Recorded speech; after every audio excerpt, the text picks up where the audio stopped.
শিশুর আত্মবিশ্বাস কমায় নেতিবাচক সমালোচনা ও অন্যের সাথে তুলনা করলে। আত্মবিশ্বাস জীবনের সফলতা অর্জনের অন্যতম চাবিকাঠি।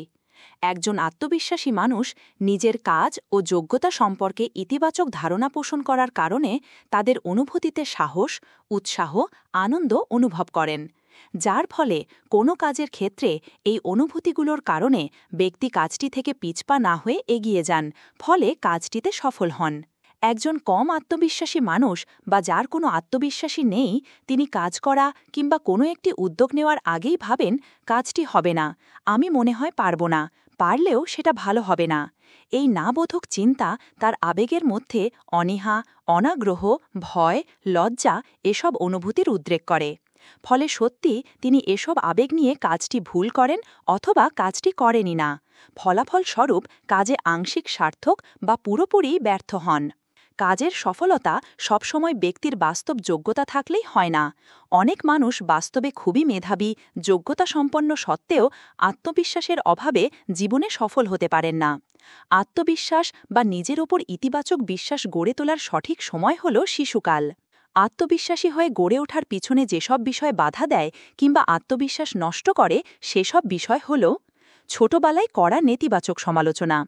আমরা অনেক সময় শিশুকে সঠিক আচরণ করতে না দেখলে কিংবা নিজেদের অতিরিক্ত প্রত্যাশার কারণে প্রত্যাশা অনুযায়ী শিশুকে চলতে না দেখলে খুব নেতিবাচকভাবে সমালোচনা করি। যেমন, ঘিলু নেই, কোথাও গিয়ে চলতে পারবে না, তোকে দিয়ে জীবনে কিছু হবে না, আস্ত গাধা, কিছু পারে না, ইত্যাদি ইত্যাদি। একটি শিশু তার নিজের ব্যাপারে প্রাথমিক ধারণা গ্রহণ করে তার পরিবার থেকে। কোনো শিশু জন্ম থেকে হিন্দু বা মুসলিম হয়ে জন্মগ্রহণ করে না। জন্মগ্রহণের পর শিশুটি তার পরিবারের, বিশেষ করে তার বাবা মাকে যে ধর্মে বিশ্বাসী দেখে তাই সে বিশ্বাস করে। ঠিক একইভাবে শিশু যখন নিজের সম্পর্কে শোনে কিংবা দেখে বাবা মার বিশ্বাস যে সে পারে না, তখন সে নিজেও বিশ্বাস করতে শুরু করে যে সে হয়তো সত্যিই অন্যদের চাইতে কম পারে কিংবা পারে না। পরবর্তীতে এসব শিশু ভালো করলেও ভাবে ভাগ্য বা অতিরিক্ত পরিশ্রমের কারণে হয়েছে, সে আসলে অতটা মেধাবী নয়। এর ফলে প্রায় প্রতিটি ক্ষেত্রে তার যতটা ভালো করার কথা ছিল তার চেয়ে কম অর্জন করে, শুধু আত্মবিশ্বাসের অভাবে। অন্যের সাথে তুলনা করা নিয়ে আমরা অনেক সময় ভাবি, তুলনা করলে শিশুর মধ্যে জেদ হবে, জেদের বশে সে অন্যের চাইতে ভালো করবে। তাই আমরা প্রায়ই বলে থাকি, দেখো তো তোমার চাচাতো ভাই লেখাপড়ায় কত ভালো, তাকে সবাই অনেক মেধাবী বলে, তুমি তো ওর মতো কিছু পার না। এই ধরনের তুলনা শিশুর মধ্যে ভালো করার প্রবণতার পরিবর্তে হীনমন্যতার জন্ম দিতে পারে। তার মধ্যে শঙ্কা জাগতে পারে, নিশ্চয়ই তার মধ্যে কোনো সমস্যা রয়েছে, যার কারণে সে তার চাচাতো ভাইয়ের মতো পারে না।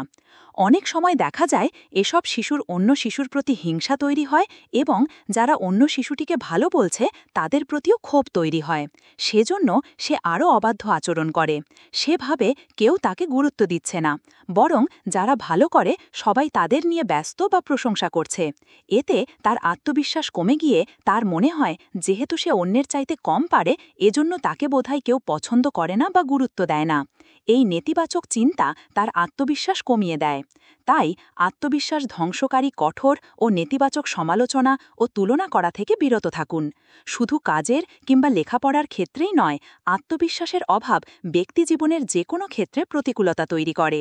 অধ্যায় গ্রন্থনা, অধ্যক্ষ মহসিন আলী আঙুর, সম্পাদক ও প্রকাশক, মুজিবনগর খবর.com, মেহেরপুর।